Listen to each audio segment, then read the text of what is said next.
The Apple of China.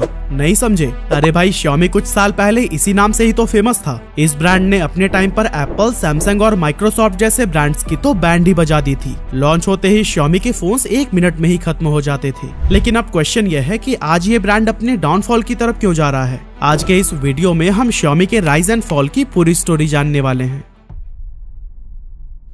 तो दोस्तों, 2014 से पहले तक Xiaomi चाइनीज मार्केट में तो बेहद पॉपुलर था, लेकिन इंडिया में इसने अभी तक एंट्री नहीं ली थी। यहाँ पे इस ब्रांड के बूम करने का सफर तब शुरू हुआ जब ऑनलाइन फैशन रिटेलर जबोंग के को फाउंडर मनु कुमार जैन फंडिंग के लिए 2013 में चाइना गए। वहाँ बीजिंग में चल रहे एक कॉन्फ्रेंस में मनु की मुलाकात Xiaomi के फाउंडर ली जून से हुई और उन्हें ली के आइडियाज, बिजनेस मॉडल और अफोर्डेबल प्राइस पर हाई क्वालिटी स्मार्टफोन्स बहुत पसंद आए। मनु को लगा कि इंडिया को भी इस तरह के बेहतरीन और अफोर्डेबल फोन्स की जरूरत है, इसीलिए वो कॉन्फ्रेंस के बाद ली जून से मिले और ऑफर दिया कि वो Xiaomi के साथ काम करके उसके ऑपरेशंस को इंडिया में भी एक्सपेंड करना चाहते हैं। इस तरह से कई महीनों की प्लानिंग और डिस्कशन के बाद मनु ने जबोंग को छोड़ दिया और इंडिया में Xiaomi के पहले एम्प्लॉय बने, जिनका मेन पर्पस एक ऐसी टीम बनाना था जो इंडिया में सेल्स, मार्केटिंग और आफ्टर सेल सर्विस को मैनेज कर सके। ऐसे ही काफी एफर्ट के बाद जुलाई 2014 को Xiaomi ने अपना पहला स्मार्टफोन इंडियन मार्केट में उतारा, जिसका नाम था Xiaomi Mi3। इस फोन में Xiaomi काफी अच्छे फीचर्स ऑफर कर रहा था जो कि उस समय के दूसरे ब्रांड्स में अवेलेबल नहीं थे, जैसे 5 inch full HD display, powerful Snapdragon 800 processor, 2GB RAM और 13 मेगापिक्सल रियर कैमरा, जो 2014 में top of the line features माने जाते थे। अपने हार्डवेयर स्पेक्स के अलावा Xiaomi Mi3 MIUI operating system पर चलता था, जो हाईली कस्टमाइजेबल और यूजर फ्रेंडली था। इस OS ने Mi3 को मार्केट में अवेलेबल बाकी के एंड्रॉइड स्मार्टफोन से डिफरेंशिएट करने में काफी मदद की। यही वजह थी कि Xiaomi Mi3 लॉन्च होने से पहले ही लोगों के बीच खूब पॉपुलर हो गया था और सिर्फ 2 मिनट के अंदर ही ये फोन सोल्ड आउट हो गया। लेकिन सिर्फ अफोर्डेबल प्राइस और हाई एंड स्पेसिफिकेशंस ही एकमात्र ऐसी चीज नहीं थी जिसने इस ब्रांड को इंस्टेंट पॉपुलर बनाया, बल्कि Xiaomi की मार्केटिंग स्ट्रैटेजी भी बाकी ब्रांड से काफी अलग थी। अब आज से 10 साल पहले आपको याद होगा कि हम लोकल स्टोर से जाकर फोन खरीदा करते थे, लेकिन आज के टाइम पर आप में से मैक्सिमम लोग अपना फोन ऑनलाइन ही ऑर्डर करते होंगे। अब ये बदलाव सडनली नहीं आया, बल्कि इसकी शुरुआत काफी साल पहले हो चुकी थी और इस बदलाव को सबसे पहले Xiaomi ने ही नोटिस किया था। इसीलिए लोकल ऑफलाइन स्टोर पर अपने फोन्स को डिस्ट्रीब्यूट करने की जगह उसने ऑनलाइन प्लेटफॉर्म पर फोन्स को लॉन्च करना बेटर समझा और इसके लिए उसने फ्लिपकार्ट से पार्टनरशिप कर ली। इस पार्टनरशिप का कंपनी को भरपूर फायदा मिला, क्योंकि फ्लिपकार्ट एक बहुत बड़े कस्टमर बेस के साथ इंडिया का one of the largest online market place था। इसीलिए यहाँ पर फोन लॉन्च करके Xiaomi काफी आसानी से बहुत बड़ी संख्या में कस्टमर्स को अट्रैक्ट करने में सफल हो गया।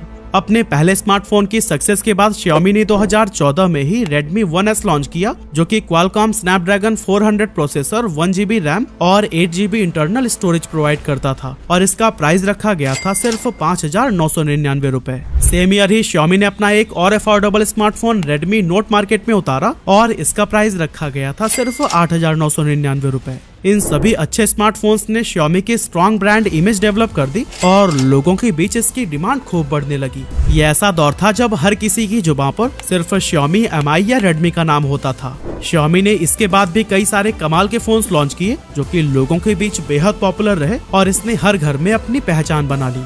ये अपने स्मार्टफोन्स का लुक बिल्कुल आईफोन के जैसा बनाते थे, इसीलिए यह फोन उन लोगों के लिए एक बेहतरीन अल्टरनेटिव था जो एप्पल के महंगे फोन को तो अफोर्ड नहीं कर सकते थे, लेकिन उसके जैसा लुक जरूर चाहते थे।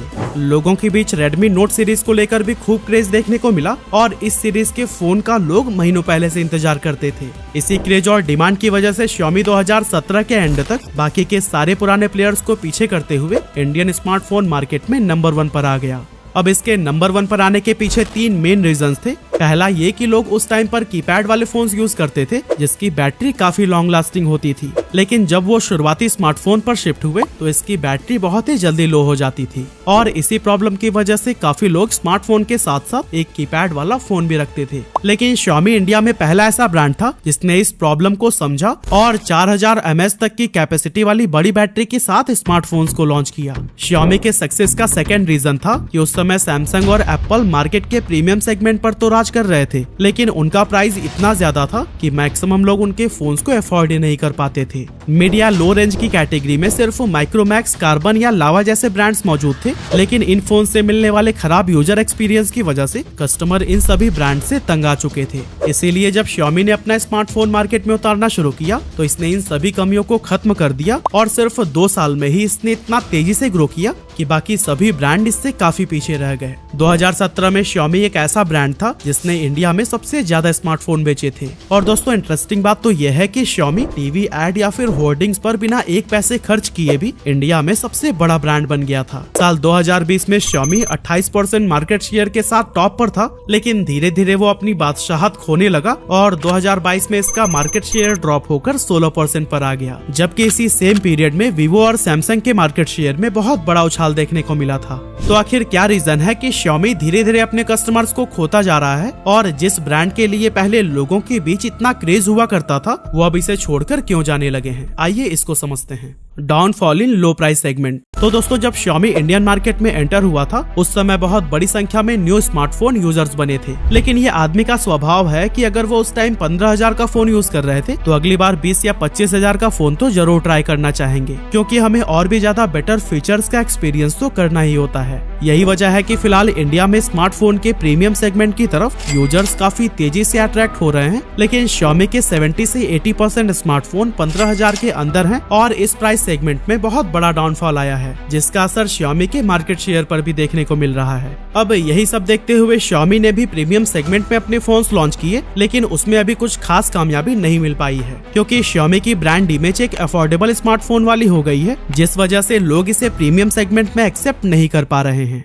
MIUI OS, ads and bugs. एक टाइम पर जो चीज Xiaomi को बाकी ब्रांड से अलग बनाती थी वो थी उसके शानदार MIUI OS, जो बहुत ही ज्यादा स्मूथ थी। टाइम पर अपडेट्स भी आते थे और ओवरऑल लोगों का यूजर एक्सपीरियंस भी बहुत अच्छा था। हालांकि शुरुआत में इसके अंदर बोटवेयर और एड्स जैसे प्रॉब्लम्स आए, लेकिन इन्हें काफी हद तक सॉल्व कर दिया गया। मगर अभी पिछले कुछ सालों से ये प्रॉब्लम्स लगातार बढ़ते ही जा रहे हैं, क्योंकि जहां एक तरफ इसमें काफी सारे बोटवेयर हैं, तो वहीं दूसरी तरफ यूजर्स बग्स की प्रॉब्लम भी फेस कर रहे हैं। अब अगर आप बोटवेयर नहीं समझे तो इसका मतलब होता है प्री इंस्टॉल्ड ऐप जो आपके बैटरी, पावर और स्टोरेज को खाते हैं और इन्हें चाह कर भी आप अनइंस्टॉल नहीं कर सकते। अब अगर आप Xiaomi का कोई सस्ता फोन लेते हैं तो उसके अंदर MIUI में कई तरह की प्रॉब्लम्स और बोटवेयर होते हैं। यहाँ तक कि Xiaomi के प्रीमियम फोन्स भी इससे पूरी तरह से बच नहीं पाए हैं। ऐसे में प्रीमियम प्राइस पे करने पर भी जब उस लेवल की फील न मिले तो यूजर्स बहुत ही ज्यादा डिसअपॉइंट हो जाते हैं। और ये भी एक बहुत बड़ा रीजन है कि Xiaomi प्रीमियम सेगमेंट में लॉयल कस्टमर नहीं बना पा रहा है।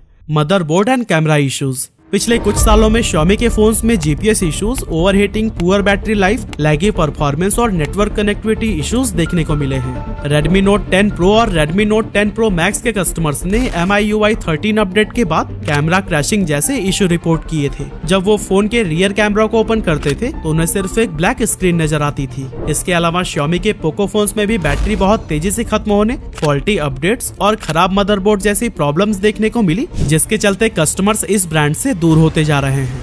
No hero product. Redmi Note series हमेशा से ही Xiaomi का हीरो प्रोडक्ट था। ऐसे में अगर इस ब्रांड का कोई और फोन ज्यादा पॉपुलर न भी हुआ हो तो कंपनी को कोई खास फर्क नहीं पड़ता था, क्योंकि Redmi Note 3, 4, 5, 6 या फिर और भी इस सीरीज के कई सारे फोन्स इतने पॉपुलर थे कि वो हमेशा से ही डिमांड में रहते थे, जिससे कंपनी की कमाई तो होती ही रहती थी, साथ ही ब्रांड इमेज भी बनी रहती थी। लेकिन अब इस नोट सीरीज का क्रेज भी काफी हद तक कम हो गया है और इसकी वजह है इस सीरीज के फोन्स में आने वाली प्रॉब्लम। साथ ही उसी प्राइस रेंज में अब OnePlus, Vivo या Samsung के फोन्स भी अवेलेबल हैं जो बेहतर यूजर एक्सपीरियंस प्रोवाइड कर रहे हैं। यही वजह है कि पिछले साल Xiaomi की सेल्स काफी डाउन हुई और OnePlus का Nord CE2 smartphone most selling बन गया। की पीपल्स लेफ्ट द कंपनी। दोस्तों जुलाई 2021 में Xiaomi को इंडिया में एस्टेब्लिश करने वाले मनु कुमार जैन चुपचाप बेंगलुरु से दुबई मूव कर गए, जिसके बाद इन्हें मैनेजिंग डायरेक्टर से डायरेक्टर बना दिया गया, मगर बाद में इन्होंने डायरेक्टर के पद से भी इस्तीफा दे दिया। अब इनका कंपनी छोड़कर जाना भी Xiaomi के लिए अच्छा साबित नहीं हुआ, क्योंकि ये शुरुआत से ही हर ऑपरेशंस को काफी अच्छे से समझते थे, साथ ही इंडियन कस्टमर्स के बिहेवियर से भी वे काफी अवेयर थे। इंडिया में मनु Xiaomi का एक फेस बन गए थे, जिस वजह से उनके जाने पर कस्टमर्स काफी डिसअपॉइंट हुए। Vast product line. दोस्तों Xiaomi के डाउनफॉल का एक और रीजन था इसका वास्ट प्रोडक्ट लाइनअप, जो लोगों को कंफ्यूज करने लगा था। Xiaomi लगभग सेम प्राइस रेंज में बहुत सारे फोन्स लॉन्च कर रहा था, जिसकी वजह से लोग Xiaomi के फोन्स को एक दूसरे से डिफरेंशिएट करने में प्रॉब्लम फेस करने लगे और कोई भी स्मार्टफोन एक यूनिक आइडेंटिटी डेवलप नहीं कर पाया। इन्हीं सभी रीजंस की वजह से इंडियन स्मार्टफोन मार्केट का ये किंग आज बहुत तेजी से अपनी डाउनफॉल की तरफ बढ़ रहा है। अब Xiaomi मार्केट में फिर से वापसी कर पाएगा या नहीं, ये तो हमें आने वाले वक्त में ही पता चल पाएगा। लेकिन आपका क्या ओपिनियन है, हमें कमेंट में जरूर बताइएगा।